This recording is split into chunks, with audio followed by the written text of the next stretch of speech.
Você acredita que nesse exato momento Deus está feliz com você ou está zangado? Bom, e quando você erra, você peca, Deus fica irado?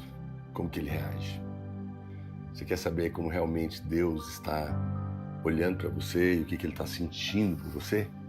Fica comigo porque está começando mais um devocional na presença do Pai. Quero ler um texto para você, 1 Pedro capítulo 3, verso 12, que diz o seguinte: porque os olhos do Senhor repousam sobre os justos, e os seus ouvidos estão abertos às suas súplicas. Mas o rosto do Senhor está contra aqueles que praticam males. Muito bem. Primeira coisa, então, se os olhos de Deus estão sobre os justos e os seus ouvidos estão abertos para as suas súplicas, ou seja, Deus garante que está ouvindo a oração desse tipo de gente, então nós precisamos entender quem é o justo aqui no Novo Testamento. Os justos, segundo a palavra de Deus, não são os crentes que obedecem, ao contrário do que a maioria dos pregadores estão falando por aí. O justo é aquele que recebeu o dom da justiça por crer na obra consumada de Cristo. A justiça na nova aliança é um dom que nós recebemos de Deus. Não vem das nossas obras, mas vem da fé. Vamos ler isso? Romanos 5,17. Olha o que diz a palavra de Deus aqui em Romanos, capítulo 5, verso 17. Se pela ofensa de um e por meio de um só reinou a morte, muito mais os que recebem, não conquistam, recebem a abundância da graça e o dom da justiça, reinarão em vida, por meio de um só, a saber, Jesus Cristo. Uau! A nossa justiça, que é a nossa aprovação diante de Deus, não é? Aquilo que nós somos aos olhos dele, é um dom, é um presente que nós recebemos e não algo que nós conquistamos. Você foi feito tão justo quanto Jesus. Uau! Está chocado? Está achando que eu estou falando heresia? Não, porque Cristo se tornou a sua justiça. Então, quando Deus olha para você, ele vê Cristo, porque você creu. Você não viu Adão e o pecado dele foi imputado a você. Você também não viu Cristo, mas creu. Então, é justo que, da mesma maneira que o que Adão fez valeu para você também, então, se você crê, é justo que o que Cristo fez valha para você também. Simples assim. Por isso que eu digo isso. Você é tão justo como ele, aos olhos de Deus. Não por meio do seu comportamento. Não estou dizendo que você não tem pecado, não tem erro. Mas o seu pecado foi pago e a sua justiça foi coberta com a de Cristo. Isso foi pela fé nele, na obra consumada, lá na cruz do Calvário. Muito bem, o que isso vale, pastor? A implicação que isso tem na minha vida? Veja, antes de responder essa pergunta, lembre-se que você não fez nada para receber o dom da justiça que te aprova diante de Deus perfeitamente. Por isso, não há nada que você faça que isso possa ser tirado de você, porque não foi você que conquistou. O seu direito de ser justo foi comprado pelo sangue de Jesus. Mas muitos crentes ainda vivem debaixo de condenação e de acusação, porque acreditam que os seus erros estão todo o tempo diante dos olhos de Deus e que serão punidos, não é? Mas como alguém pode amar a vida? Como alguém pode ser feliz? Como alguém pode viver vida abundante se está sempre sentindo condenação e acusação na mente? Dos seus erros e das suas falhas, ou do que fez ou que deixou de fazer. Também não temos como esperar viver dias felizes e abençoados se estamos sempre com a expectativa de que coisas ruins vão acontecer conosco por causa dos nossos pecados, porque todos os dias nós pecamos. Se você esperar, então, que por causa disso, todo dia algo ruim vai acontecer, você nunca vai ser realmente feliz na vida. Você nunca realmente vai poder viver vida abundante, porque todo dia todo mundo erra. A Bíblia estaria em contradição na proposta de Cristo. Mas quando nós entendemos que fomos completamente perdoados e fomos feitos justos diante de Deus, então já não tememos o futuro, mas cremos que Deus nos ama e está preparando coisas boas para nós, por causa de Cristo, apesar de nós.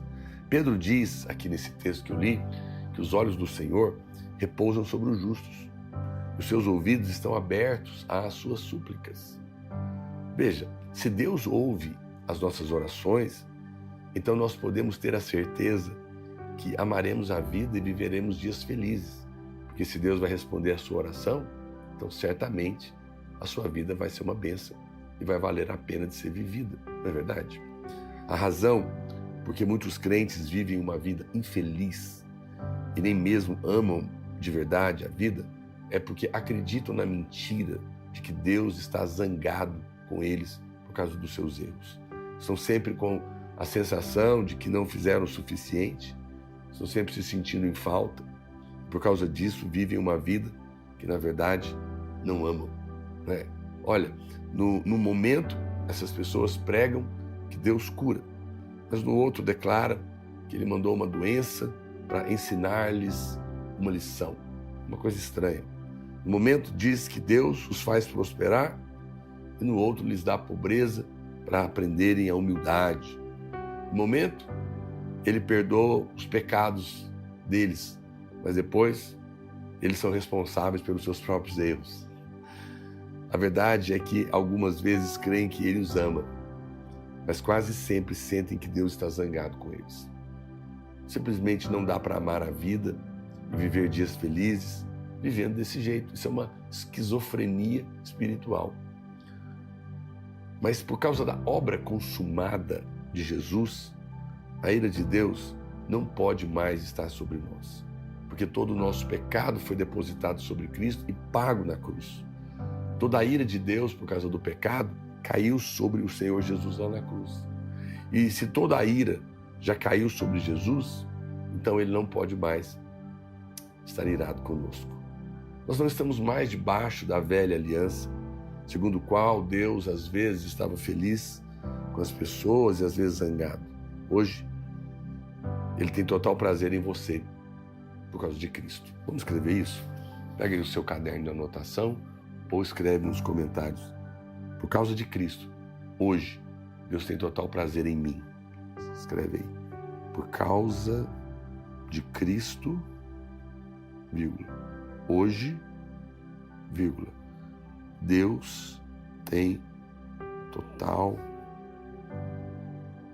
prazer em mim. Aleluia. Veja, lembre-se, não se esqueça, não há nada que você possa fazer para Deus te amar mais. E não há nada que você possa fazer que o leve a amá-lo menos. Ele te ama o máximo. E nada pode mudar isso. E tudo isso por causa do amor de Deus na cruz. Então, a partir de hoje, decida falar sobre o amor de Deus por você diante das circunstâncias. Pare de procurar brechas, erros e falhas. Pare de viver com consciência de erro, de condenação. Pare de esperar o pior de Deus. Apesar de você, espere o melhor. Ele é seu Pai. Felicidade é um conceito do céu, ao contrário do que se imagina. E é por isso que Jesus ensinou a orar para que na terra aconteça da mesma maneira que é feito no céu. No céu, o céu não é um lugar de angústia, de tristeza, de culpa, de condenação e de medo. É um lugar de paz, de alegria, de vida. O Pai tem coisas boas para falar com você.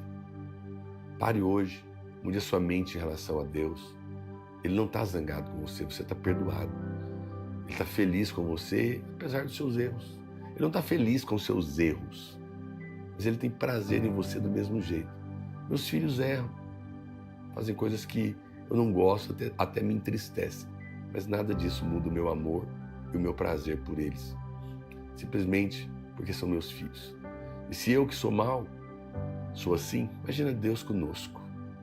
Ele ama você, Ele tem prazer em você, Ele ouve a sua oração e Ele quer te abençoar.